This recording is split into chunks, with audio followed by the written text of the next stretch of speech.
entertainment all the time. DWSS 1494, your entertainment radio. All entertainment all the time. DWSS 1494, your entertainment radio.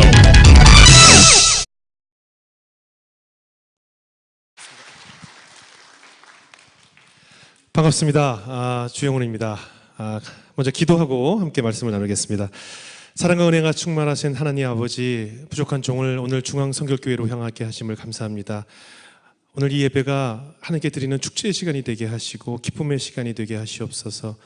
말씀을 전한 저의 입술에 기름을 부으셔서 이 입술을 통하여 전해지는 말씀이 은혜의 언어, 성령의 언어, 겸손의 언어만 사용하게 하시고 교만의 언어, 상처의 언어는 삼같도록 주님께서 입술을 다스려 주시옵소서. 이 예배 시종을 주님께 부탁드리오며 이 모든 말씀 주 예수 그리스도 이름으로 기도드렸습니다. 아멘. 반갑습니다. 반갑습니다. 부족한 사람을 초대해 주신 우리 중앙성결교회 한기채 목사님을 비롯한 모든 리더십과 장로님들께 다시 한번 감사의 말씀드리고 싶고요. 굉장히 역사가 오래된 교회, 정말 전통이 있는 그런 교회에 이렇게 제가 이 위에 섰다는 것 자체가 참 굉장히 가문의 영광으로 생각하도록 하겠습니다. 오늘 제가 간증이라는 거창한 이름으로 섰지만, 제가 아시는 분은 아시겠지만 보통 그냥 이렇게 믿음 생활에 오신 분들의 여러 가지 이야기도 있지만, 저는 특별히 다른 사람과 다른 점이라고 한다면 저희 아버지가 목사님이시기 때문에 목사님의 아들로서의 살아온 삶은 또 어땠는지 이런 이야기를 한번 좀 들어보시면 어떨까 싶습니다. 저희 아버님은 황해도가 고향이십니다. 6.25 때 삼촌 집에 계시다가 6.25가 반발하면서 가족들을 만나지 못한 채로 월남하시는 기차를 타게 되셔서 황해도에서 태어나셨지만 자라신 곳은 부산에 있는 보육원, 당시엔 고아원이라고 불렀겠죠. 고아로 자라셨습니다. 누군가의 도움을 받지 않고선 살 수 없는 그런 고아의 생활을 다 겪으셨고, 혼자 자수성가하셨고, 검정고시를 통해서 법을 공부하셨고, 그래서 가정을 이루시게 되고, 그 후에 또 하나님의 은혜를 받으셔서 목사님까지 되신 그런 과정을 겪으신 분입니다. 혹시 이 자리에 이북에서 오신 분들도 어르신들도 계시겠지만 말이죠. 감히 이런 말씀 드리면 좀 뭐하지만 이북 출신이신 분들이 좀 대체로 고집이 세십니다. 저희 아버님도 굉장히 고집도 세시고 굉장히 보수적이시고, 목사님이시지만 교회에서 이렇게 사실 지금까지도 이렇게 드럼 치고 기타 치는 걸 아직은 크게 이해하지 못하시는 굉장히 보수적이신, 정말 그냥 올겐 소리에만 찬송 부르시는, 그리고 찬송가를 제외한 모든 세상 음악은 다 마귀를 찬양하는 음악이고, 가요, 팝송 이건 다 마귀 새끼들이 하는 음악, 이렇게 평생을 생각하시고 살아오신 분이시거든요. 그렇게 생각하시는 분인데 그 집의 아들인 제가 어린 시절부터 쿵짝쿵짝 이 음악을 좋아하고 팝송을 좋아하고 가요를 좋아하고 했으니 여러분 상상이 되십니까? 사춘기가 됐을 때 제가 얼마나 많은 고통을 당했을지. 그 당시에 이제 LP라는 레코드판이 있었잖아요. 레코드판을 구입하면 제가 좋아하는 가수의 음악을 이렇게 구입하는 건데, 학교 갔다 오면 이게 다 두동강이가 나 있고, 제가 좋아하는 가수 이렇게 사진 붙여놓으면 다 갈기갈기 찢어버리시고, 하여튼 제가 음악 듣는 꼴을 못 보셨어요.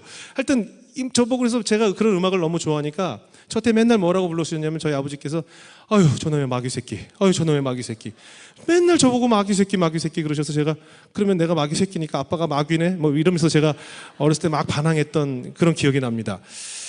근데 이제 다행이었던 것은 교회에 찬송을 하기 위해서 제가 기타를 배우고 하는 것은 이제 아버지가 이해해 주셨죠. 왜냐면 전 찬송을 부르기 위해서 기타를 쳐야 됩니다. 그건 좋아 하셔서 제가 그때부터 몰래 음악을 했습니다. 그 당시 제 소원이 뭐였냐면 두 귀로 음악을 듣는 것이었어요. 왜냐면 두 귀로 음악을 들을 수가 없어요. 아버지가 하도 제 방을 갑자기 문을 여셔서 제가 혹시 무슨 가요나 팝송을 듣고 있을까 봐 갑자기 문을 여시니까 아버지가 걸어오는 발자국 소리를 들어야 되기 때문에 음악을 헤드폰으로 못 듣고 한쪽은 이렇게 열고 한쪽으로만 이렇게 이어폰으로만 음악을 들으면서 학창시절을 보냈던 기억이 납니다. 참 얼마나 그 음악을 듣고 싶고 하고 싶은데 못하게 하는, 그러니까 이 잡초처럼 밟아도 또 저는 끝까지 음악을 사랑하고, 제가 고등학교 때 드럼을 용돈을 모아서 이렇게 중고 드럼을 하나 사왔다가 그거 딱 한 번 쳐보고 아버지가 방망이로 다 부셨던 그런 기억까지 납니다. 하여튼 살면서 음악을 제대로 듣거나 제대로 할 수 있는 상황이 아니었습니다.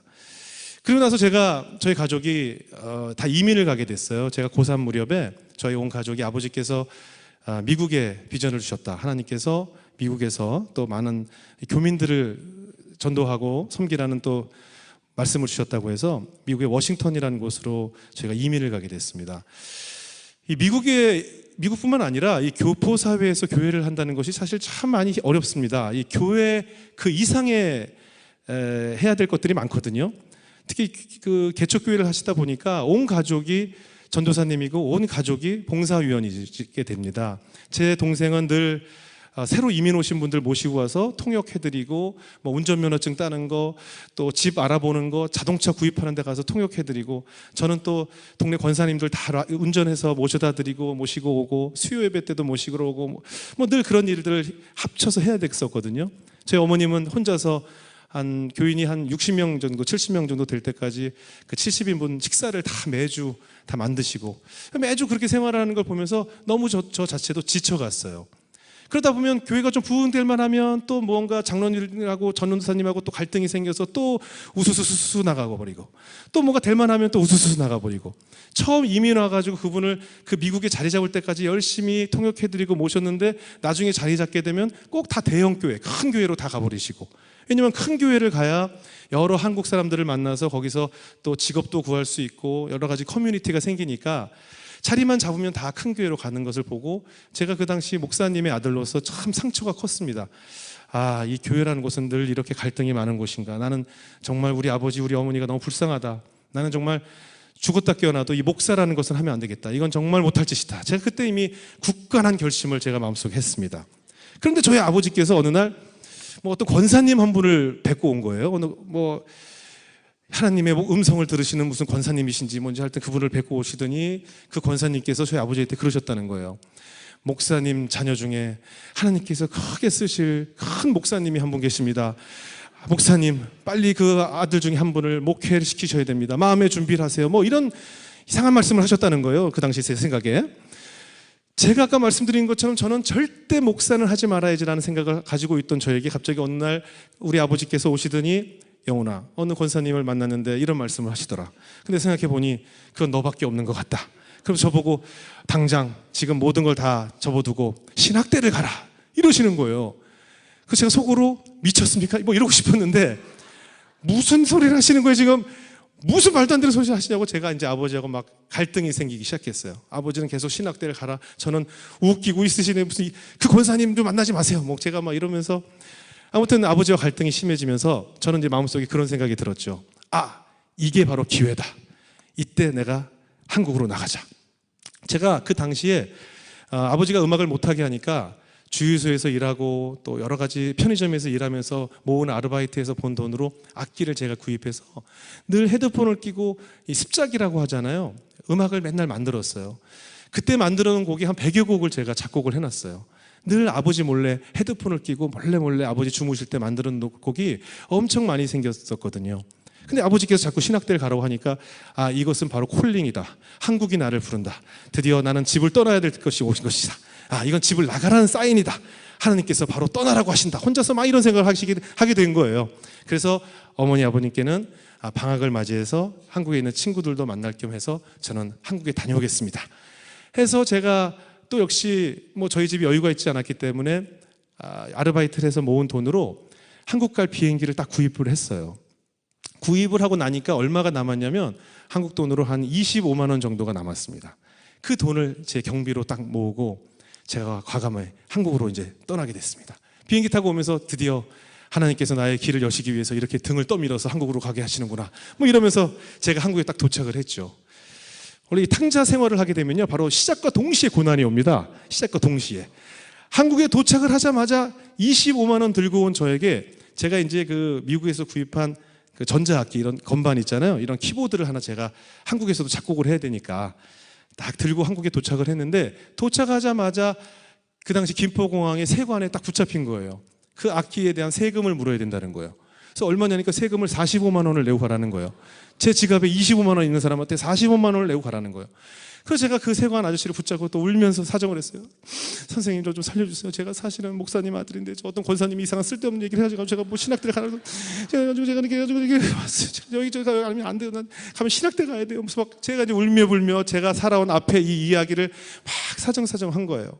그러니까 세관 선생님이 안 돼. 그래도 세금은 물고 가야 돼. 그러다가 제가 뭐 지갑을 다 보여드려도 돈이 없으니까 좋다. 그러면 내가 너 있는 25만 원을 뺏을 수는 없으니까 그래서 나가서 나중에 성공하면 나한테 와서 배로 갚아라. 감사합니다 선생님, 감사합니다 선생님. 그래가지고 제가 결국은 돈을 안 내고 그 김포공항의 세관을 통과하게 됐습니다. 그때가 제가 21살, 22살 때였으니까 한번 생각을 해보세요. 20대 초반의 젊은이가 25만 원을 갖고 얼마나 버틸 수 있겠습니까? 처음에 미국에서 오니까 가는 곳마다 친척 집에서 반가워해요. 어유 우리 영혼이 왔구나. 아유 영혼아 우리 집에서 하루 자고 가. 근데 이게 이제 일주일, 2주일, 한 달이 지나면서부터 이제 이게 반가움이 아니라 아시겠지만 이 세상에서 먹어도 배가 고픈 밥, 눈칫밥이라는 게 있습니다. 밥을 먹는데도 배가 고파요. 그래서 이 집에 가도 천덕꾸러기, 저 집에 가도 천덕꾸러기. 뭐 그러니까 이제 점점 저를 이제 피하기 시작하는 거예요. 그러면서 왜 미국에 안 들어가냐? 이제 좀 들어가라. 근데 저는 이제 음악의 꿈을 가지고 나왔기 때문에 내가 성공하기 전까지는 미국에 들어가지 않겠다라는 생각을 가지고 제가 만든 작곡한 테이블을 들고 각 기획사를 다니면서 유명한 녹음실을 다니면서 제 노래 한 번만 들어봐 주세요. 제가 미국에서 왔습니다. 한 번만 들어봐 주세요. 아버지가 목사님인데 자꾸 신학대 가라서 나왔습니다. 한 번만 들어봐 주세요. 뭐 이러면서 여러 기획사를 찾아다녔어요. 이 전단지 돌리는 마음으로 제가 복사한 테이블 여러 군데 다니면서 돌리기 시작했어요. 그래도 소식은 없어요. 아시겠지만 돈이 없다 보니까 잘 데도 없고 먹을 곳도 없고 정말 말 그대로 거지 같은 생활을 했던 것 같아요. 어떤 날은 놀이터에서 밤을 새는데 그때 동네마다 그 지금으로 얘기하면 슈퍼마켓 앞에 담배 자판기가 있었어요. 근데 지갑에 500원, 뭐 700원, 1000원 정도밖에 없을 때니까 밤을 셀 놀잇감이 없어서 그때 처음으로 제가 담배 자판기에 돈을 넣고 담배를 뽑아서 처음으로 흡연이라는 것도 시작했어요. 그냥 놀 곳이 없으니까 놀이터에 앉아서 그네에 앉아서 밤을 샌 날도 있고 뭐 오늘은 어디 가서 자야 되지 뭐 이런 고민들을 참 많이 했던 것 같아요. 그런데 이제 저에게 제 음악을 듣는 어떤 작곡가 형이 제 음악을 들어보시더니 자기 집에 와 있으라고 하더라고요. 그래서 그 선배 집에 또 얹혀 살기 시작했어요. 근데 참 하나님의 은혜는 신비한 것이 뭐냐면요, 제가 이런 고생을 막 하면서 그 당시에 제일 힘들었던 것은 그랬던 것 같아요. 그 당시 기억하시나 몰라요. 그 카드 공중전화기가 있었어요. 5,000원, 10,000원 이렇게 해서 넣으면 그 5,000원어치 통화를 할 수 있는데 미국에 계신 어머니에게 국제전화를 하면 돈이 뚝뚝뚝뚝 떨어져요. 그래서 한 1분 정도 통화를 하는데 어머니는 걱정을 하시죠. 아버지는 노발대발 하신다. 빨리 들어와라. 너 밥은 먹고 다니냐. 얼마나 걱정이 많으시겠어요. 근데 제가 어머니에게 거짓말을 했어요. 엄마 지금 잘 되고 있어. 지금 여러 기획사에서 나랑 지금 일을 하자고 지금 막 하고 있어. 엄마 다 됐어. 좀만 기다려. 지금 너무 잘 되고 있어. 여기서 가면 안 돼. 하면서 사실 아무것도 되는 것도 없는데 어머니를 위로시키면서 제가 그렇게 지냈던 시간이 생각이 납니다. 참 많이 울면서 분명히 내가 원해서 하나님이 나를 떠밀었다라고 생각하면서 나와놓고는 그 당시에 놀이터에 앉아서 제가 하나님을 원망했어요. 이게 뭡니까? 나를 왜 여기까지 내버려주고 그냥 거기 있을 때 신학대나 갈 거 내가 여기까지 와가지고 뭐 이러면서 막 울기도 하고 뭐 그랬던 기억이 나요. 근데 하나님께서요 어떻게 역사를 하시냐면 하나님이 역사하실 때는 이 귀신도 이용하신다는 생각을 제가 그때 알게 됐어요.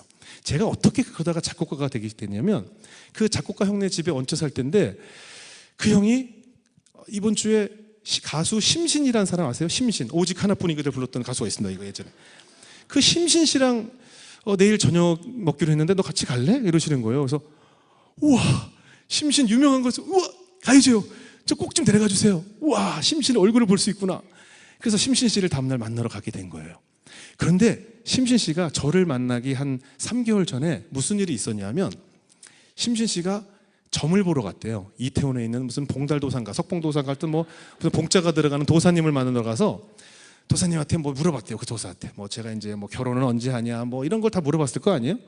그런 걸 물어보다가 뭘 물어봤냐면 제가 이번에 새 앨범을 내야 되는데 어떤 작곡가랑 만나서 일을 하면 앨범이 잘 될 것 같냐라고 이제 점쟁이한테 물어봤대요. 그랬더니 그 도사가 뭐 이렇게 보더니 심신 씨 이렇게 웃는 사람이 있어. 이렇게 잘 봐봐 내 입을. 이렇게 웃는 입 모양을 보여주더래요. 이렇게 이렇게 웃어. 그 사람이 이렇게 웃어. 근데 뭐 웃는 게 다 비슷한 것 같아서 잘 모르겠는데요. 그랬더니 그 도사가 또 뭘 이렇게 보더니 그 작곡가가 입 옆에 점이 하나 있어. 입 옆에 점이 났는데 웃을 때 이렇게 웃어. 이렇게 웃어. 그 사람을 잡아. 걔가 앞으로 대박 날 사람이야. 걔를 꼭 잡아 라고 하셨다는 거예요. 그래가지고 심신 씨가 많은 작곡가들을 만나러 다니면서 웃는 거 보고 입 옆에 점이 있나 계속 입만 봤다는 거예요. 뭐 음악도 안 들어보고 점이 있나 없나. 근데 입 옆에 점난 작곡가가 없더래요. 아무리 찾아도. 그러고 있었는데 바로 저랑 만나기로 한 날이 딱 된 거예요. 저는 이제 여러 작곡가들 음악하는 사람들이 모여 있는데 저는 이제 뭐 아무것도 아니니까 작곡가 지망생이고 하니까 저 끝에 이렇게 앉아 있었어요. 근데 심신 씨가 막 얘기를 하다가 저를 이렇게 보더니 저보고 이렇게 앞으로 와보라고 그러더라고요. 그래서 제가 우와, 심신이 나보고 앞으로 와보란다 해서 신기하잖아요. 그래서 안녕하세요. 그랬더니 저보고 저를 딱 보더니 웃어봐 그러시더라고요. 그래서 네?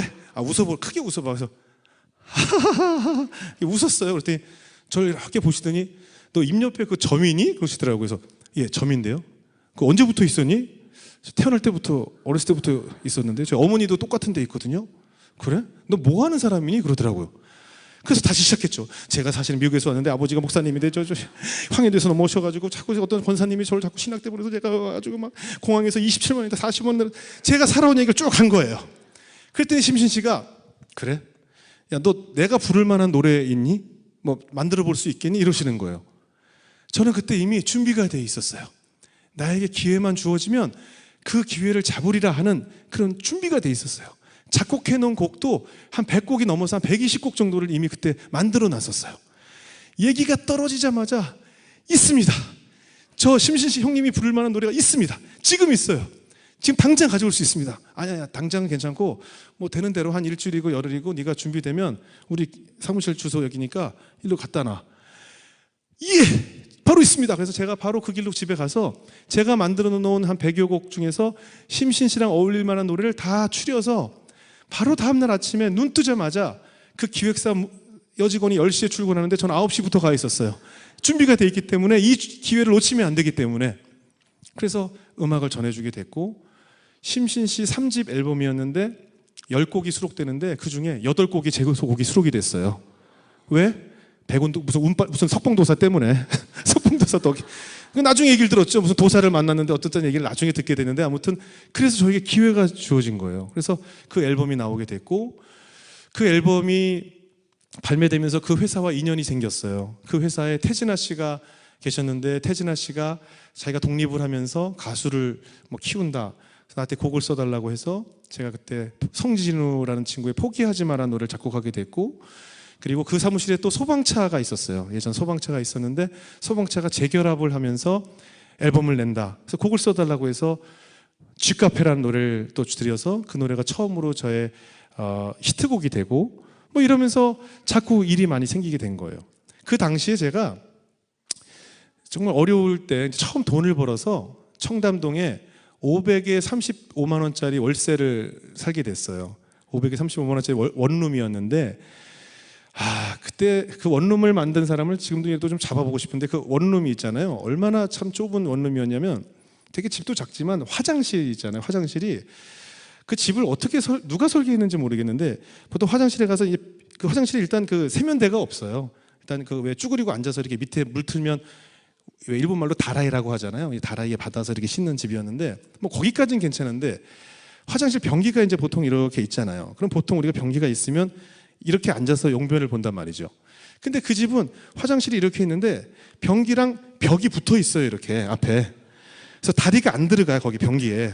그럼 어떻게 해야 되느냐? 변기는 이렇게 생겼는데 난 이렇게 용변을 봐야 돼요. 그 설계한 사람 잡아야 돼요. 하여튼 그런 집에 제가 그 처음 돈을 벌어서 살기 시작한 거예요. 하지만 저에게는 그 변기도 똑바로 앉을 수 없는 집이지만 그곳이 얼마나 천국 같았겠습니까? 오갈 곳이 없었던 저에게 집이 생겼으니까. 그래서 제가 작곡을 하면서 돈을 벌게 돼서 결국은 그 537만 원짜리 집을 1년 계약을 다 못 채우고 10개월 만에 전세 5천만 원짜리 집으로 옮기게 됐고 또 5천만 원짜리 집으로 옮겨가지고 1년도 살지 않고 1억 2천짜리 집으로 옮기게 됐어요. 이게 막 한 10개월마다 이사를 가게 된 거예요. 막 말 그대로 승승장구하게 된 거예요. 97년도 가요톱10이라는 순위 프로그램에서 1위부터 10위까지 노래 중에 7곡이 제 곡으로 1위부터 7위까지가 제 곡인 적이 있었던 거예요. 너무나 화려한 날이 시작이 됐어요. 뭐 정신이 없었어요. 내가 무슨 노래를 작곡했는지를 몰라요. 그냥 매일 찍어내기 바빴죠. 그러던 차에 또 방송도 하게 됐는데 어떻게 방송까지 하게 됐냐면 제가 작곡가로 유명해지기 시작했을 때 당시에 서세원 쇼라는 방송이 있었어요. 토크박스라고 그래서 이렇게 뭘 굴려가지고 주제가 나오면 그날 출연한 사람들이 재밌는 얘기를 해가지고 누가 더 웃긴 얘기를 했나를 배틀하는 그런 프로그램이었어요. 근데 그때 마침 어떤 한 가수가 갑자기 방송 출연이 펑크가 난 거예요. 출연을 못하게 된 거예요. 전날.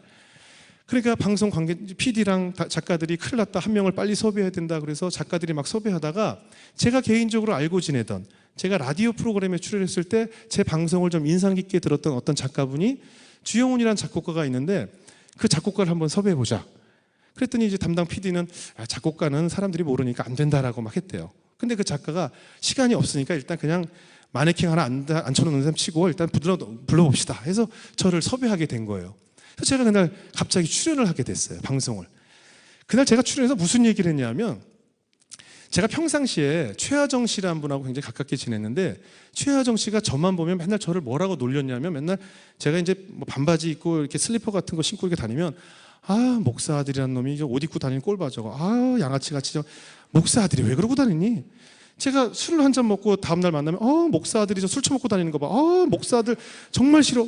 볼 때마다 목사 아들이 이러는 거예요. 그래서 제가 너무 기분이 나빠서 자꾸 목사 아들 하지 마. 목사님 아들이라고 그래. 왜 자꾸 목사 아들이라고 그래? 그랬더니 최하정 씨가 또 말을 잘하니까 야, 니네 아버지 직업란에 목사라고 쓰지 목사님이라고 쓰니? 야, 신부님은 직업이 신부야. 님이 아니고. 그래서 제가 화가 나서 그럼 스님은 스냐? 그런 거예요, 제가. 그래서 제가 서시원 쇼 나가서 그 얘기를 한 거예요. 스님은 스냐 얘기를 했더니 뭐 난리가 났어요. 막 웃기다고 난리가 나가지고 토크박스에서 1위 하고 그랬더니 너무 재밌다고 다음 주에 또 나오라는 거예요. 또 나가고 하다 보니까 여기저기서 출연 섭외가 많이 와서 그때 일요일 밤에 MC도 되고 뭐 많은 프로그램에 MC를 맡게 됐어요. 제일 바쁠 때 작곡도 제일 많이 했고 방송을 겹치기 출연을 일주일에 13개 프로그램을 고정을 하면서 방송국을 왔다 갔다 할 때 차로 안 다니고 시간이 없어서 오토바이 퀵서비스 뒤에 매달려서 막 오가고 할 정도로 화장실을 가고 싶은데 갈 시간이 없을 정도로 바쁜 시간을 보내게 됐습니다. 제 인생에 있어서 가장 화려하고 뭐 기쁜 그런 순간이었겠죠. 그런데 여러분 그거 아시죠? 사람은 그 어려울 때가 위기가 아니고 잘 나갈 때가 위기예요. 교회는 부흥됐을 때가 개척교회일 때 위기가 아니고 부흥됐을 때가 위기예요. 돈이 없을 때가 위기가 아니고 돈이 많을 때가 위기가 되는 거예요. 왜냐? 모든 것이 갖춰져 있을 때 비로소 교만이라는 것이 다가오고 방심하게 되고 나를 충전할 시간이 없어지기 때문이죠. 저에게도 역시 제가 너무 바빠지고 흔히 얘기하는 사회적으로 성공을 하면서 저를 돌아볼 시간도 없고 음악도 그냥 찍어내기 바쁘고 뭐 어떻게 살았는지를 모르고 살게 됐어요. 매일 술에 쪄들어 살게 됐고 그리고 교회는 그냥 늘 어렸을 때부터 갔었으니까 스케줄 없는 날 그냥 정할 일이 없을 때 눈 떠지면 가게 되고 바쁘면 못 가고 뭐 이런 생활을 계속 하게 된 것이죠. 한 번도 뭐 하나님께 의지하거나 내가 어떻게 여기까지 왔는지를 모르게 됐어요. 작곡을 할 때 어떤 영감을 얻으십니까? 이럴 때 제가 참 꼴사납지 않게 이런 교만의 언어, 저는 그냥 딱 하늘을 보면 뭔가 악상이 그려집니다. 아주 뭐 이런 교만한 생각을 갖게 된 거예요. 누군가가 내 머릿속에 영감을 주고 누가 내 머릿속에 나에게 음악을 할 수 있게 해주는지를 잊어버리게 된 것이죠. 그렇게 생활을 하다 보니 하나님께서 저에게 고난이란 이름으로 노크를 하게 되셨어요. 제가 군대를 안 갔다 왔습니다.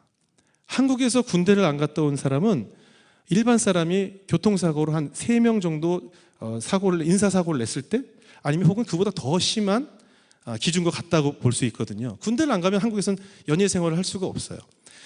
저는 어린 시절에 선천적으로 어머니께서 저를 낳았을 때부터 심장에 기형적으로 혈관이 하나가 더 났어요. 그래서 이 구석에 혈관이 하나 더 있어서 제가 예를 들면 신호등이 깜빡깜빡 거릴 때 우리는 보통 뛰잖아요. 근데 제가 갑자기 뛰거나 갑자기 뭔가 운동을 하게 되면 이 피가 심장을 한 바퀴 도는데 이 피가 혈관 끝에 있는 기형 혈관으로 새서 끝에 있는 심장만 뛰게 되면서 나머지 심장이 말라서 제가 빈혈을 일으키고 쓰러지는 그런 질병을 갖고 있었어요. 그래서 어린 시절부터 저는 체육을 해본 적이 없어요. 늘 비만 아동으로 살았어요. 왜냐하면 체육을 하면 심장에 무리가 갈 수 있다라는 진단서가 있어서 그 진단서 덕분에 저는 늘 체육 시간에 그냥 열외 들어가서 맨날 도시락 먹고 누워만 있고 하니까 늘 살만 비둥비둥 쪘던 그런 아이였거든요. 그 병이 갖고 있던 저의 질병인데 이 병 이름이 이제 보통 병을 발견한 사람 이름을 붙이잖아요. 그래서 미국에서는 무슨 W 와키슨 무슨 해서 WPW 그래서 그 이름이 약자를 따서 WPW 증후군이라는 이름이 있는데 이게 한국에서는 이 병을 뭐라고 부르냐면 조기 흥분 증후군이라고 불러요. 조기 흥분 증후군. 흥분을 빨리 한다라고 들리시죠? 네. 모든 사람들이 다 그렇게 알아들어요. 조기 흥분? 빨리 흥분하는 거? 그러니까 병 이름이 이상하잖아요. 그럼 뭐 여자 보면 막 흥분이 돼요? 막 저한테 막 이러고 그러시더라고요. 심장내과에서는 흥분이라는 것을 이제 심장 박동을 얘기하는데 일반적으로 우리가 흥분이라고 하면 이제 흥분한다고 생각하니까 조기 흥분 증후군이라는 이 병명 때문에 많은 사람들이 특히 군대를 가야 하는 젊은이들이 저에게 말도 안 되는 병으로 군대를 뺐다. 그래서 저에게 늘 백만안티라고 할 정도로 늘 저를 막 저주하고 저를 욕하고 그래서 인터넷에 그 당시에 말도 안 되는 병으로 군대 안 간 연예인 하면 제가 항상 빅3 안에 들었어요. 항상 3위 안에 들었어요. 저는 그 병 때문에 군대를 면제를 받았는데 그 후에 뭐 정치인 아들 군대 문제가 나올 때나 또 혹은 뭐 연예인 병역 비리가 나올 때마다 검찰청에서 저를 부르는 거예요. 그래서 조사를 해요. 가서 앉아서 그 검찰청에 가게 되면 보통 조사를 몇 시간 하는데 실제 조사 시간은 한 15분, 10분밖에 안 걸리고요. 나머지 몇 시간을 그냥 가만히 앉아 있는 거예요. 아무도 안 들어와요. 그냥 까만 방에 가만히 앉아 있어요. 그리고 조사는 10분 하고 그리고 보내주지도 않아요. 다 끝났는데. 그럼 뭐 쑥 문 열고 국밥? 괜찮습니다. 거기서 밥 넘어갈 사람이 어디 있어요? 네, 괜찮습니다. 그리고 앉아있다 조사받고 나오고 또 그래서 국군통합병원을 가서 정밀검사를 하고 면제를 받아요. 그리고 또 한 1, 2년 지내다 또 무슨 병역 얘기가 나오면 또 조사를 하라고 또 들어오라고 그래요. 그럼 검사님이 또 바뀌었어요. 그러면 2년 전에 했던 얘기, 2년 전에 했던 자료를 다 다시 내서 또 조사를 받아요. 또 한 15분 해요. 그리고 또 한 10시간 앉아있고 그리고 또 국군통합병 가서 또 제가 군대 면제를 3번 받은 사람입니다. 군대 면제만 3번을 받았어요. 그럼 그뿐만이 아니에요. 제가 그 당시에 하도 검찰청에 불려다녀서 제 별명이 주설수라는 별명을 가질 정도로 시도 때도 없는 거예요. 제가 2001년도에 아시는 분 아시겠지만 한 달 만에 22kg가 빠진 적이 있어요. 40일 정도에 22kg을 뺐어요. 여러 가지 마음의 상처도 있고 많은 분들은 압니다. 제가 이렇게 여러 가지 개인적인 애인과 헤어지고 여러 가지 일을 겪으면서 심적인 어려움 때문에 살이 갑자기 40일 만에 20몇 킬로가 빠지니까 사람이 그냥 절반이 된 거예요. 근데 마음이 아파서 살이 저절로 빠졌는데 보는 사람마다 자꾸 살을 어떻게 뺐냐고 물어보는 거예요. 무슨 좋은 약 먹었냐? 한약 먹었니? 너무 그럼 뭐라고 설명을 해야 될지 모르겠어. 내가 너무 심적으로 괴로웠어. 이런 얘기를 못하니까 그냥 몰라 그냥 약 먹고 뺐어. 이런 식으로 그냥 몰라 그냥 이렇게 얘기를 했더니 이게 소문이 나가지고 주영훈이 마약을 먹고 살을 뺐다라고 소문이 난 거예요. 그래가지고 어느 날 제가 일본에 갔다가 한국에 도착을 했는데 검찰청 마약반에서 저를 한 8명이 체포하러 나와가지고 저를 이렇게 끌고 인천지검 마약반으로 가가지고 앉아가지고 이제 피도 뽑고 이제 조사하면 여기 머리카락을 50개 뽑아야 되거든요. 머리 감을 땐 그렇게 잘 빠지던 게 또 뽑으려면 안 빠져요. 하나, 둘, 아직도 10개 남았네. 뽑아야 되고 소변 받아오고 그래서 또 억울함이 풀리기도 하고 또 한 번은 아는 방송국 국장님 자녀분이 결혼한다고 그래서 봉투에다가 돈을 이제 축의금을 냈는데 그 국장님이 또 무슨 비리에 연루가 돼가지고 구속되시면서 그분의 계좌 이런 걸 다 추적을 하다 보니까 제 통장에서 나온 수표가 발견됐다고 체포영장이 발부됐다는 거예요. 또 검찰청에 들어갔어요. 또 들어가서 제가 이제 해보니까 아무것도 아닌 해프닝이잖아요. 부준했는데 축의금 낸 건데 조사해보니까 아무것도 아니거든요. 그랬더니 갑자기 그 검사님이 그래요? 기억 왔는데 그냥 틱틱 누르더니 누굴 부르더라고요. 뭔가요? 그랬더니 온 김에 그냥 마약 검사를 한번 받고 가세요. 예. 미리 뽑기 시작했어요. 이미 오기 전에 해봤잖아요. 여러 번 해봤으니까 컵 주십시오. 받아오겠습니다.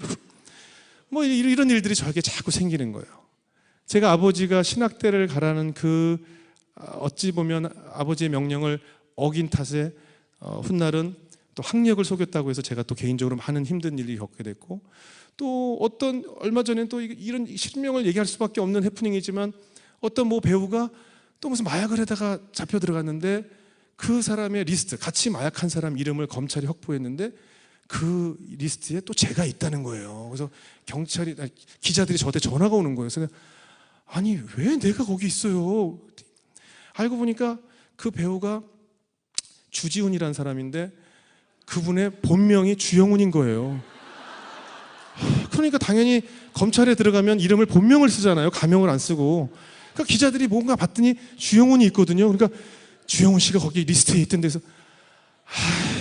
뭐 이런 일들이 자꾸 생기는 거예요. 이런 일들이 겹쳐지면서 그 연예인 직업병이라는 게 있어요. 연예인 직업병이 뭐냐면 많이 들어보셨겠지만 공황장애 뭐 이런 것들이 오고 대인기피증. 그 당시에 지나가는 사람 눈길만 봐도 저 사람이 나를 막 속으로 욕을 하고 있는 것 같더라고요. 특히 아까 얘기했던 그 군대 문제 때문에 전 아직까지 그게 뭐가 있냐면 지나가다가 젊은 남자들하고 눈이 마주치면 쟤도 날 욕하고 있겠지 뭐 이런 피해망상이 굉장히 심했었어요. 지나가다 누가 저를 보고 웃으면 알아보고 웃었는데 저 사람도 지금 날 놀리고 있지, 날 무시하고 있지만 이런 망상이 저를 사로잡다 보니까 뭐 정말 상상할 수 없을 정도의 공황장애. 어느 정도냐면 신호등에 차에 이렇게 앉아 있으면 앞에 신호에 걸려 있는 트럭이 붕 속도를 내서 저를 깔고 갈 것 같아요. 다리를 지나가는데 이 다리가 무너져서 제가 물에 빠질 것 같은 공포 때문에 자동차에서 손잡이를 잡아야 하는데도 무서워요. 그리고 이런 건물에 있으면 이게 무너져서 저를 깔고 뭉갤 것 같아요. 집에서 잠을 자고 있는데 이 건물이 무너지는 상상이 되면서 숨이 안 쉬어져요. 막 자꾸 이게 돌이 무너질 것 같은, 이 땅으로 떨어질 것 같은 이 공포가 뭐 저를 너무나 많이 사로잡게 됐어요. 그래서 대인기피증도 걸리고 아무도 만나기 싫고 모든 자포자기, 그래서 힘드니까 교회를 오게 되는데 교회 와서 찬양을 하는데 전 제일 듣기 싫은 찬양이 뭐였냐면 자꾸 기뻐하라, 뭐가 자꾸 기뻐하라 그러지? 그래서 제가 이렇게 교인들 얼굴을 이렇게 봤어요. 이 사람들은 다 과연 기쁠까? 뭐가 이렇게 기쁠까? 사는 게 기쁠까? 길 지나가는 사람들을 얼굴을 이렇게 보면 막 웃으면서 대화하는 사람들을 보면 뭐가 저렇게 기쁘지? 뭐 이렇게 궁금하더라고요. 저는 기쁨이 없어졌어요. 기쁨을 잃어버리게 됐어요.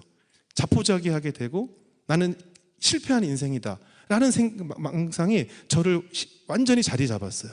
그러니 사는 게 아니겠죠. 그리고 어떡하지? 내년엔 내가 어떻게 살고 있을까? 내가 40대는 어떻게 살고 있을까? 50이 되면 난 어떻게 살고 있을까? 매 순간 걱정뿐이고 그 순간에 내가 과연 살아있을까?까지 가게 되는 거예요. 많은 사람 굉장히 위험한 사고에 사로잡혀 있었어요. 그러던 어느 날 제 아내가 드라마를 같이 출연하게 된 신혜라 씨에게서 연락이 와서 컴패션이라는 곳에서 사진전을 한다고 거기 한번 와보라는 거예요. 당연히 갈 때는 가면 돈 내라는 얘기겠지 이런 생각을 가지고 가서 컴패션 사진전을 가게 됐어요. 컴패션 사진전을 보고 컴패션의 역사를 들으면서 제가 엄청난 충격을 받게 됐어요. 제 아버지도 6.25 때 전쟁 고아로 월남하신 분이셨기 때문에 더 아마 이야기가 공감이 됐던 것 같은데요. 1952년도에 미국의 시카고에 계시던 스완슨 목사님이란 분이 6.25 한국 전쟁 때 너무 많은 미군들이 죽으니까 죽기 전에 하나님을 영접하고 죽어라 해서 죽기 전에 하나님을 영접할 수 있는 기회를 주자 해서 한국 전쟁에 있는 이 한국에 오신 거예요. 그래서 그때 많은 그 군인들에게 안수 기도를 해주시고 계셨는데 그 목사님이 매일 어떤 여인숙 같은 곳에서 주무시는데 창문을 이렇게 여니까 매일 아침 새벽에 큰 트럭이 와서 까만색 쓰레기를 엄청 많은 쓰레기를 치워가더라는 거예요. 도대체 이 전쟁터에 무슨 저렇게 쓰레기가 많을까라고 생각하고 있었던 어느 날 트럭에 쓰레기를 올렸는데 그중 쓰레기 하나가 밑으로 툭 떨어진 거예요. 쓰레기가 너무 많아서. 그러면서 봉지가 툭 찢어졌죠. 찢어졌는데 그 찢어진 틈으로 어린아이의 팔이 툭 나온 거예요. 그래서 목사님이 깜짝 놀라서 뛰어갔어요. 그래서 그 트럭을 세웠어요. 출발하지 말라고. 그리고 그 트럭에 올라탔어요. 매일 아침에 그 검정색 봉지가 무엇나 궁금해서 다 찢어봤더니 6.25 전쟁 때 그 추위에 얼어 죽은 우리나라 전쟁 고아들이었어요. 배고파서 먹을 것이 없는데 너무 추우니까 그냥 역 근처에 자다가 얼어 죽은 아이들의 시체가 매일 그 검정색 봉지에 트럭에 실려가던 것을 수완수 목사님이 보시게 된 거예요. 너무나 많은 충격을 받았고, 또 그 전쟁팀의 아이들이 페인트통을 들고 와서 김미 초콜릿, 김미 더 머니 이러던 것을 다 봤던 목사님이시기 때문에 목사님이 모든 것을 중단하시고 미국으로 돌아가셨어요. 본인이 재직하시던 시카고의 교회에 가셔서 그 교인들에게 말씀을 전하면서 이 페인트통을 보이시면서 지금 한국이라는 곳에, 전쟁통에 있는 이 한국이라는 곳에서 이 아이들이 여기다 밥을 얻어먹고 있습니다. 그리고 매일 아침에 많은 생명들이 얼어 죽어가고 있습니다라고 교인들에게 우리가 그들을 도와야 된다고 선포하셨어요. 근데 그때 52년도 그 무렵에 미국도 경제공황이 와서 너무나 많은 홈리스들, 우리 표현으로 노숙자들이 너무나 많이 생겨나던 무렵이었대요. 그때 어떤 질문을 많이 들었겠습니까? 저도 지금 컴패션 얘기를 하면 제일 많이 듣는 질문 중에 하나가, 우리나라에도 어려운 애들이 많은데 왜 굳이 아프리카, 동남아시아, 남미 애들을 도와야 됩니까? 라는 질문을 저도 참 많이 듣습니다. 그때 바로 수완스 목사님도 똑같은 질문을 들었다고 그래요. 아니 여기 앞에 가면 우리도 흑인 애들, 집 없는 아이들이 이렇게 많은데 왜 굳이 한국이라는 나라의 아이들까지 도와야 됩니까, 목사님? 이런 질문을 받으셨대요. 그때 수완스 목사님께서 이렇게 말씀하셨대요. 하나님께서는 우리가 어느 날, 먼 훗날 천국에 갔을 때 미국인들만 천국에 있는 것을 원하지 않습니다. 바로 그곳에, 바로 한국의 아이들, 바로 이런 죽어가는 아이들이 그곳에 와서 하나님을 영접하기를 원하십니다. 우리가 아니면 그 아이들을 살릴 수가 없습니다 라고 말씀을 하셨대요. 그래서 시작된 것이 컴패션이었어요. 처음엔 컴패션이라는 이름 자체가 낯설기 때문에 그냥 우리가 아는 무슨 고아원, 무슨 보육원으로 시작을 하셨다고 해요. 그들에게 먹을 것도 주지만 하나님의 말씀을 가르치면서 우리나라의 부흥의 역사를 이끌었다는 그런 영상과 역사를 제가 접하게 된 거예요. 너무나 많은 충격을 받고 저도 아이를 후원하기 시작했어요. 그 후에 저도 컴패션에 대해서 관심을 갖게 되면서 필리핀으로 비전 트립을 떠나게 됐어요. 신혜라 씨랑 또 우리나라의 모 재벌 총수 가족들과, 이름만 얘기하면 다 여러분이 아는 우리나라에서 정말 돈 많은 사람으로 손꼽히는 그 가족들과 또 몇몇 교인들과 필리핀의 무덤 마을이라는 곳을 가게 됐어요. 말 그대로 무덤 마을이에요. 무덤에 사람들이 살아요. 돈만 주면 원래 있던 뼈를 끄집어내고 다른 시체도 넣어주고, 그럼 나온 뼈를 아이들이 이게 동물 뼈인지 사람 뼈인지 모르고 갖고 놀고 있고, 그리고 수상가옥인데, 수상가옥은 원래 물 위에 집을 져야 수상가옥이잖아요. 근데 밑으로 용변을 다 보니까 어떻게 되겠어요? 밑에 용변이 쌓이잖아요. 그러니까 얼마나 많은 악취, 그러니까 쉽게 해서 이 수상이 아니고 그냥 변상 가옥인 것 같아요. 그냥 온갖 오물 위에 집이 져 있고, 사람이 4사람 이상 들어가면 무너질지 몰라서 삑삑 막 이런 소리가 나니까 위험해서 들어갈 수도 없는 그런 동네를 가게 됐어요. 그 수상 가옥을 저희가 방문하게 됐을 때 그 집에서 만난 어머님들이 저희가 왔다고 막 기뻐하더라고요.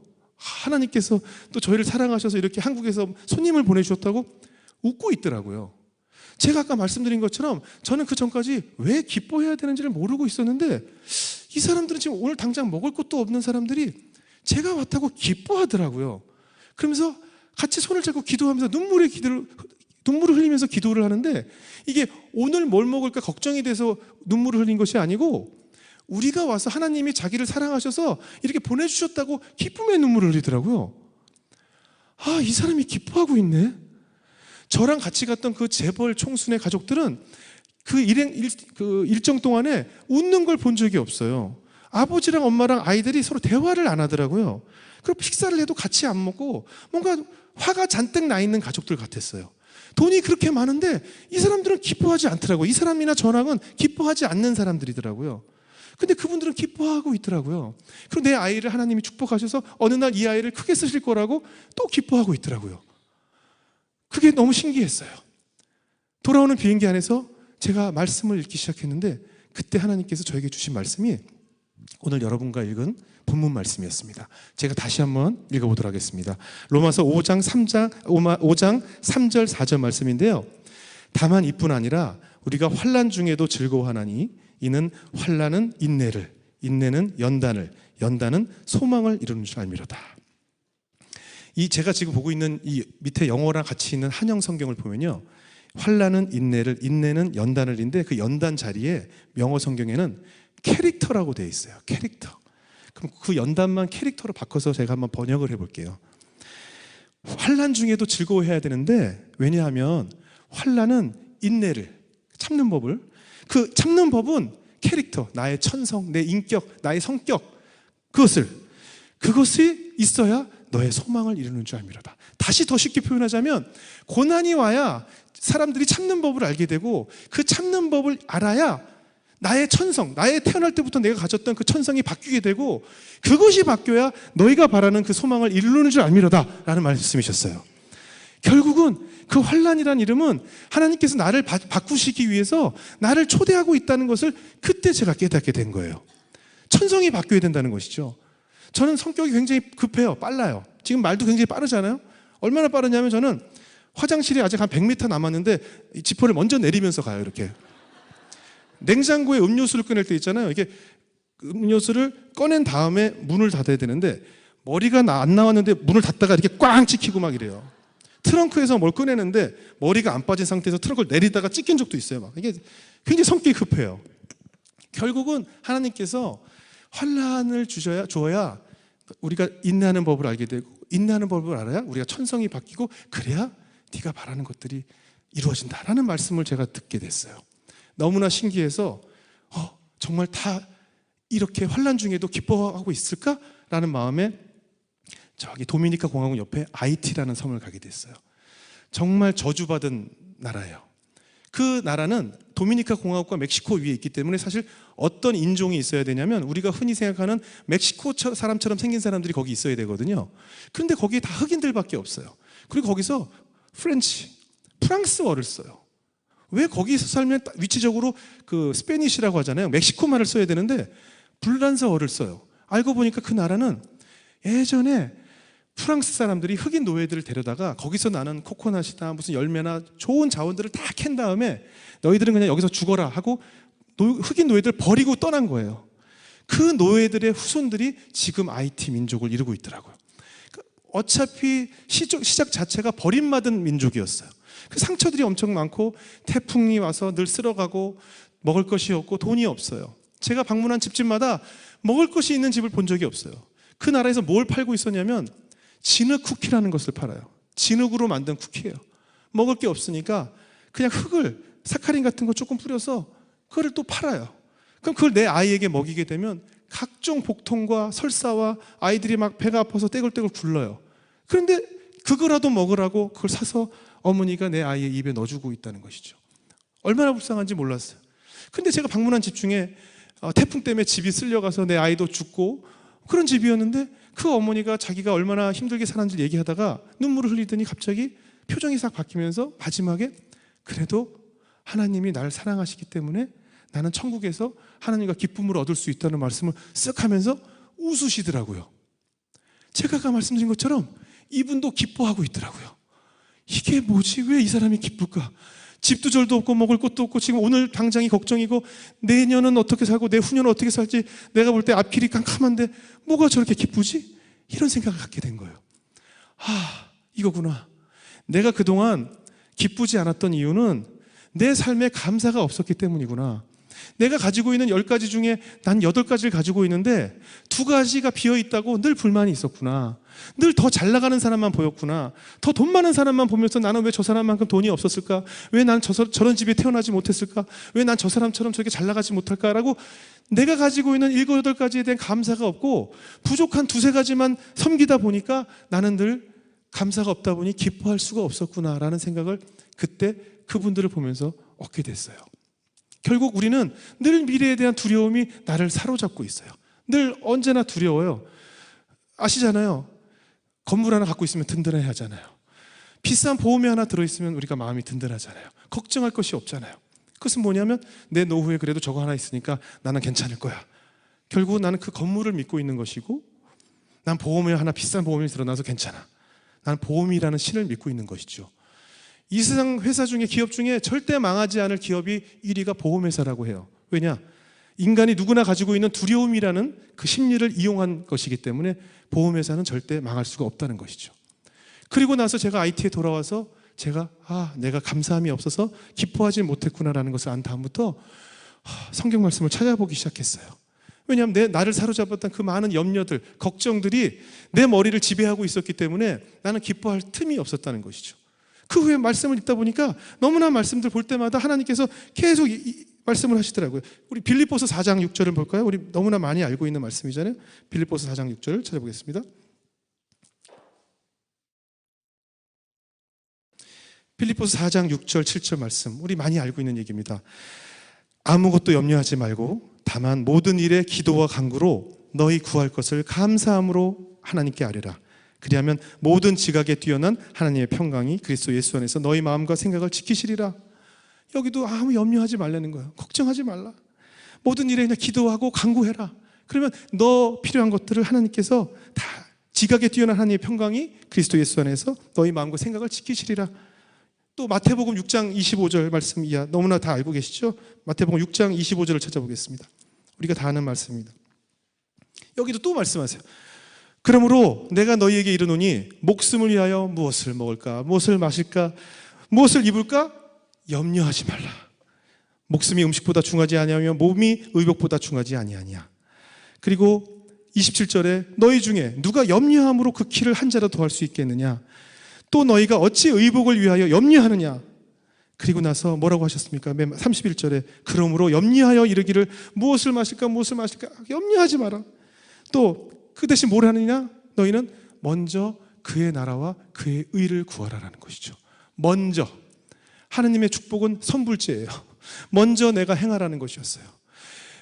제가 컴패션을 하다 보니까 션 정혜영 부부, 차인표 신혜라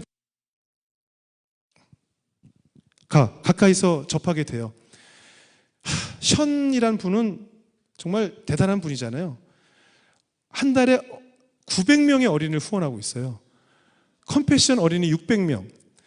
그걸 돈으로 계산하면 좀 죄송하지만은 컴패션에 한 아이를 후원하는데 45,000원씩이 들거든요. 45,000원 곱하기 600명의 어린이에다가 북한 어린이를 돕는 기관을 통해서 북한 어린이들 200명, 그 외에 한국에 집 없는 소녀 가장들 900명의 아이를 후원하고 있어요. 차인표 씨가 또 어린이를 많이 후원해요. 그럴 때마다 제 주변에서 어떤 얘기가 들려오냐면 나도 좀 하나님 차인표 씨처럼 돈이 좀 많으면 나도 그냥 900명 하고 그냥 몇백 명씩 좀 후원하고 그렇게 좀 하고 싶어요. 난 이게 없으니 뭐 이런 표현들을 많이 하시더라고요. 제 주변에서 실제 그래요. 야 나도 좀 이거 좀 이번에 뭐 좀 잘 되면 나도 좀 막 기부하고 어디 단체에다 좀 내고 좀 그러고 싶은데 아니에요. 하나님이 얘기하신 건 뭐냐면요. 먼저 그의 나라와 그의 의를 구하라는 얘기 뭐냐면 네가 돈을 수십억 벌게 됐을 때 몇백 명을 후원하는 것이 아니라 네가 지금 가지고 있는 능력에서 단 한 명의 어린이든 아니면 능력이 한 명도 안 될 때는 옆집 사람과 둘이 합쳐서 한 명이든 네가 먼저 하나님의 나라와 의를 구하는 일을 먼저 시작하게 돼야 너에게 그 축복을 주겠다는 얘기시거든요. 다시 말해서 뭔가 들어왔을 때 그때 뭘 하겠다는 것은 하나님이 원하는 것이 아니라는 것이었어요. 션 얘기를 좀 제가 말씀드려볼까요? 제가 진짜 개인적으로 물어봤어요. 900명을 후원하게 되면 후원비만 몇 천만 원이 들어가거든요. 매달 내고 있는 거예요. 그 남들은 그렇게 생각할 거예요. 얼마나 돈이 많으면 아이를 저렇게 몇 천만 원씩 매달 기부를 할까? 근데 저는 매달 저를 만날 때마다 하는 얘기가 저도 신기해요. 왜냐? 저희는 통장에 잔금이 없어요. 돈이 없어요. 다음 달엔 어떻게 될지 몰라요. 통장에 돈이 없어요. 모아놓은 돈이 없대요. 그달 들어온 돈으로 그달 내고 어린이들 돕고 그달을 사는 거예요.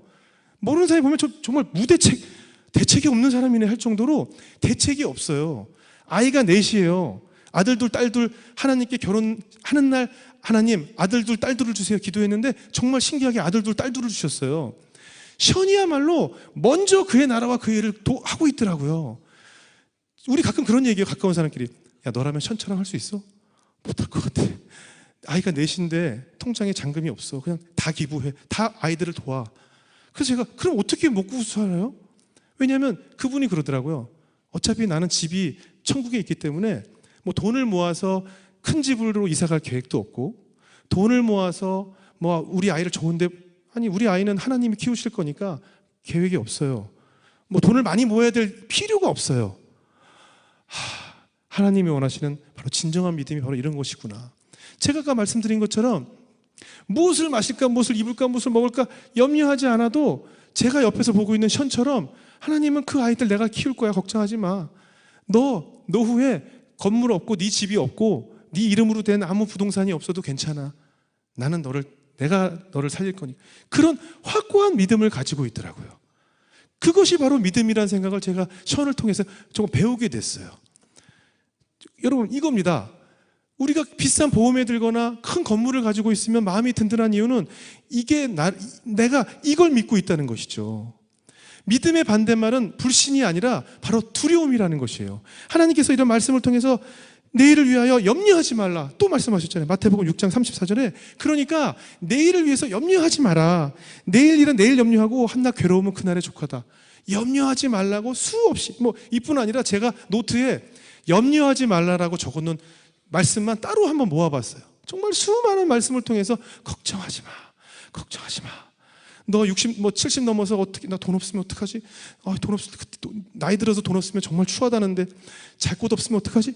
이걸 하지 말라고 많은 말씀을 통해서 하나님께서 말씀을 하시고 계셨다는 것이죠. 저도 그렇게 살려고 노력하는데 실제로 옆에 시원을 보니까 그거를 몸소 실천하고 있더라고요. 여러분 한번 상상해 보세요. 내 통장에 잔고가 5,000원 이렇게 남아있다는 생각을 한번 해보세요. 얼마나 두렵겠습니까? 내 통장에 잔고가 빵이거나 5,000원, 10,000원이면 얼마나 걱정이 되겠냐고요. 하지만 진정한 믿음이란 줄없이 번지점프를 뛰는 그런 마음이 아닐까 싶어요. 내 미래는, 내 노후는 하나님이 지켜줄 거라는 믿음. 또 내 아이를 내가 키우는 것이 아니라 내가 좋은 학원에 보내서 대치동에 유명한 학원을 보내서 명문대를 가서 얘가 대기업에 들어가야 아이고 이제 다 됐다가 아니라 이 아이를 키우실 분도, 이 아이를 세상에 보내신 목적대로 사용하실 분도 어차피 하나님이시기 때문에 그분에게 전적으로 맡기는 믿음이 바로 진정한 믿음이라는 생각을 갖게 됐습니다. 저는 그래서 여러분, 제가 여러분께 당연코 선서를 하고 맹세를 하자면, 저는 우리 아이의 앞으로의 공부, 학업, 어디에서, 엄마들은 모이면 쓸데없는 거 얘기 많이 하잖아요. 여러분 아시죠? 엄마들 모이면 늘 어디 학원 보낼 거예요, 학교 어디 보낼 거예요, 나중에 어떻게, 특히 이렇게 알려진 사람들이 어느 학교를 보내는지, 어디 학원을 보내는지 너무나 궁금해해요. 재벌 아들이 어디 초등학교 나왔다 하면 글로 다 몰리고, 또 어떤 돈 많은 사람이 어느 학원을 갔다 하면 다 글로 몰리잖아요. 여기에서부터 자유로워져야 된다는 생각을 갖게 됐습니다. 저는 그래서 제 딸이 둘인데, 저는 우리 딸을 하나님이 키우신다는 확고한 믿음을 가지고 저는 내가 붙잡고 있는 손을 놓기로 했어요. 놓을 겁니다. 내 아이를 그래서 지금도 제 주변에서 걔 초등학교 어디 앞으로 어떻게 할 거예요? 유학 보낼 거예요? 할아버지 할머니가 미국에 있으니까 미국으로 보내실 거죠? 이런 질문을 해요. 그럼 저는 뭐라고 하냐면 모르겠어요. 왜냐하면 내가 지금까지 오늘까지 살아온 것도 제 계획대로 된 것이 없고, 누군가 저 하늘에서 하나님께서 날 여기 오늘에 이렇게 해주셨기 때문에 내 딸 아이들도 내가 생각대로 되는 것이 아니기 때문에. 또 이런 질문들 많이 해요. 딸도 연예인 시킬 거예요? 연예인은 시켜서 되는 게 아니고요, 그냥 자기들 재능으로 하는 거예요. 내가 시킨다고 될 수도 없어요. 무슨 골프 선수, 무슨 어떤 직업이, 여러분 아시겠지만 어머님 아버님들 여기 많이 계시잖아요. 내가 시킨다고 됐을까? 아니에요. 하나도 내가, 부모가 시킨다고, 부모가 밀어준다고 해서 되는 일이 하나도 없더라고요. 내 딸들은 하나님께서 사용하시자 하는 목적대로 그 자리에 갖다 놓으실 거예요. 그렇기 때문에, 그러다 보니까 뭐가 되냐면요, 되게 홀가분해요. 걱정거리가 없잖아요. 어떡하지? 우리 딸 저 초등학교 나가, 이게 없으니까. 제 아내도 엄마들 만나서 수다 떨면 무슨 공부에 대한 얘기 나오면 모르겠어요. 우리 몰라요. 그냥 어느 날 어딘가 다니고 있겠죠? 이렇게 얘기하니까 저 집은 되게 돈이 많아서 저의 걱정이 없는 건가? 이런 얘기를 하지만 돈이 아니고요, 내 딸 아이들을 키우실 분이 하나님이시라는 확고한 믿음을 갖고 있기 때문입니다. 전 지금까지 살아오면서 하나님께서 주셨던 큰 믿음 중에 하나는 항상 기도는 구체적으로 해야 된다는 확신을 가지고 있어요. 우리가 막연하게, 혹시 여기 결혼 안 하신 분들 계시면 그 배우자 기도를 하잖아요. 저도 배우자 기도를 해봤는데 저렇게 하면 안 돼요. 우리가 수학을 배울 때 집합이 될 수 없는 것들이 있죠. 예를 들면 키가 큰 사람의 모임, 행복한 사람의 모임, 기준이 없잖아요. 그죠? 키 크다는 기준이 180 이상은 키가 크고 180 이하는 작은 거, 이런 게 아니기 때문에 하나님께서도 기도를, 제 큰 누나가 저에게 그런 얘기를 하셨어요. 영훈아, 기도를 구체적으로 해야 돼. 다시 말해서 키가 큰 사람이 좋다? 그러면 몇 센티미터, 이런 구체적인 게 있어야죠. 성실한 사람이 좋다? 뭐가 성실하다는 기준이 없잖아요. 착한 사람, 착하다는 기준이 없잖아요. 기부를 많이 하면 셔는 착한 거고 누구는 못되고 이런 게 아니잖아요. 그러니까 구체적인 기준을 만들어라, 너의 기준을 만들어라 라고 저희 누님이 저에게 말씀해 주셔서, 전 그때 10가지 그 배우자 기도를 하면서 1번에 시도 때도 없이 항상 웃는 여자 이렇게 적었어요. 2번, 키 170 플러스 마이너스 1, 다시 말해서 169에서 171까지 이렇게 적었어요. 3번, 아는 언니가 많지 않은 여자. 왜냐면 아는 언니, 아는 형들이 많아가지고 사고들이 많이 생기더라고요. 맨날 언니들이 불러내고 형들이 불러내고 막 그래가지고. 그래서 뭐 이렇게 되게 구체적으로 막 이렇게 적었어요. 하나님께서 그 10가지를 정확히 가진 여자를 저에게 보내주셨는데, 제 아내는 잘 때도 웃어요. 잠꼬대도 웃으면서 맨날 그래서 왜 그래? 자꾸 누가 간지러워. 뭐 시도 때도 없어요. 그냥 사진을 보면 늘 웃고 있어요. 제 아내 키가 170.8이에요. 정확하게 들어왔어요. 뭐 하나님께서 그걸 주시더라고요. 저희 큰 누님이 그 미국에 사시는데 동네에 너무 큰 좋은 집이 있더래요. 우리는 언제 이런 집에 살아보냐 하면서 매형하고 같이 산책을 이렇게 하면서 그 집 앞에 우체통을 이렇게 잡고, 하나님 우리도 이런 집에 살고 싶어요. 이런 집에 살게 해주세요 하고 또 산책을 하고, 또 다음날 보다 그래, 이 집이 정말, 어제 그 집에 또 온 거예요. 하나님 이 집 너무 좋아요. 이 집에 살고 싶어요. 이런 집에 살게 해주세요를 뭐 나중에 알고 보니 그게 땅밟기라고 하던데, 우리 누나 표현으로는 1년 넘게 그 기도를 소화시키려고 산책하셨는데, 우리 누님이 15년째 그 집에 살고 계세요. 그 집으로 이사 가셨어요. 저희 누님 정말 구체적이잖아요. 뭐 이런 집이 아니라 이 집에 살게 해주세요 하나님. 어머 너무 좋겠다 이러면서 그냥 갔다는 거예요. 저희 누님이 지금 그 집에 살고 계세요. 우리가 살면서 염려가 얼마나 많습니까? 미국의 에드워드 포돌스키라는 어느 유명한 박사님이 책을 쓰셨는데, 책 제목이 뭐냐면 걱정이 사라져야 병이 사라진다라는 책을 쓰셨어요. 그 포돌스키 박사님이 많은 내과적으로 연구를 해보니 사람이 아픈 게 식습관, 생활습관보다 생각, 걱정, 두려움이 그 사람의 모든 질병을 만든다는 것이에요. 신경내과에서, 이 내과에서 유명한 몬테규 박사님이라는 분이 어떤 책을 쓰셨냐면 신경성 위장장애라는 책을 쓰셨는데, 그 책 내용이 뭐냐면, 내가 위궤양이라 위암을 전문적으로 공부를 해보니 많은 환자들을 봤더니 특별한 원인이 없는데 위궤양이 있더라. 그것이 뭐였는지를 수십 년간 연구했는데 원인이 걱정이더라는 거예요. 쓸데없는 걱정, 두려움이 위궤양을 생기게 해서 결국 소화도 안 되고 이 사람이 위에 병이 생기게 하더라는 거죠. 미국의 뉴저지주에 있는 마요 진료사라는 곳에서 15,000명이 되는 위 환자들을 15,000명을 연구를 했대요.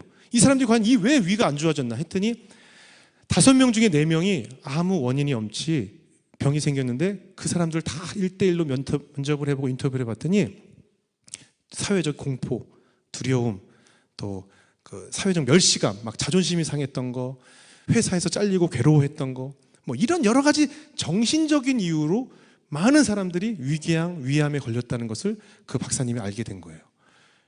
이 책에서 나타난 것처럼 우리의 쓸데없는 걱정, 두려움, 사실 저희 장모님도 봐도요, 맨날 주무실 때 왜 못 주무셨어요? 그러면 김장해야 되는데 몇 포기 해야 되나 계속 그거 세다가 못 잤어.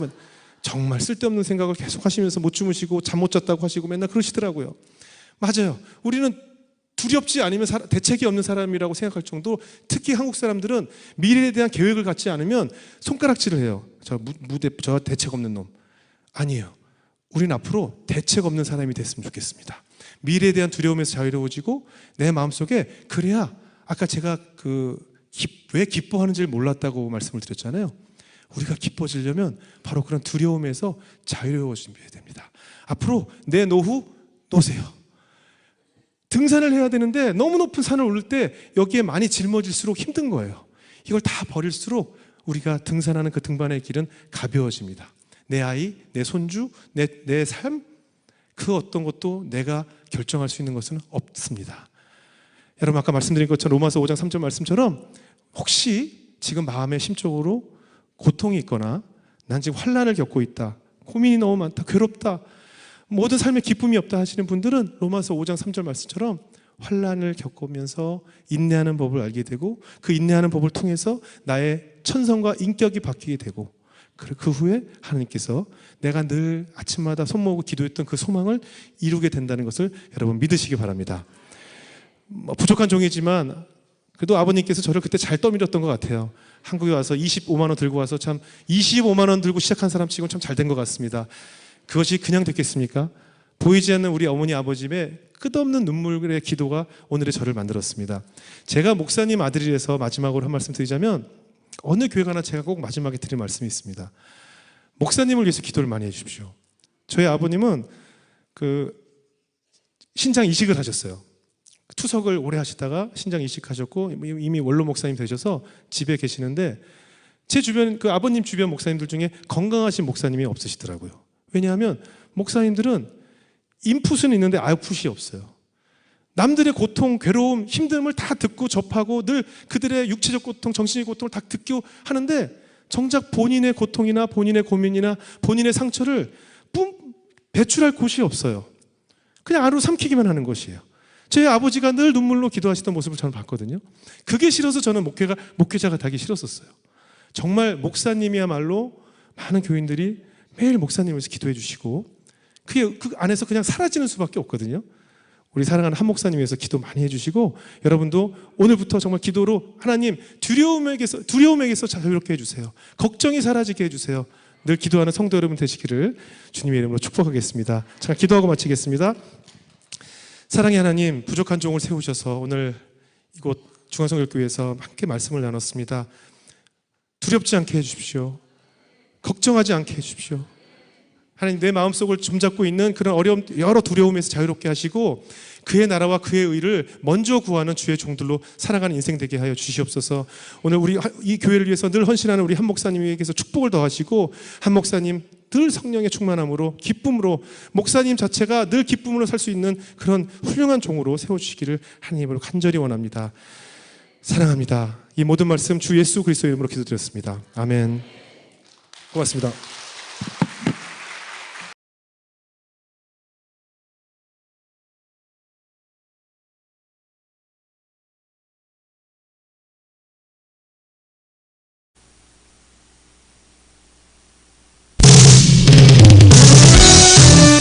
All entertainment, all the time. DWSS 1494, your entertainment.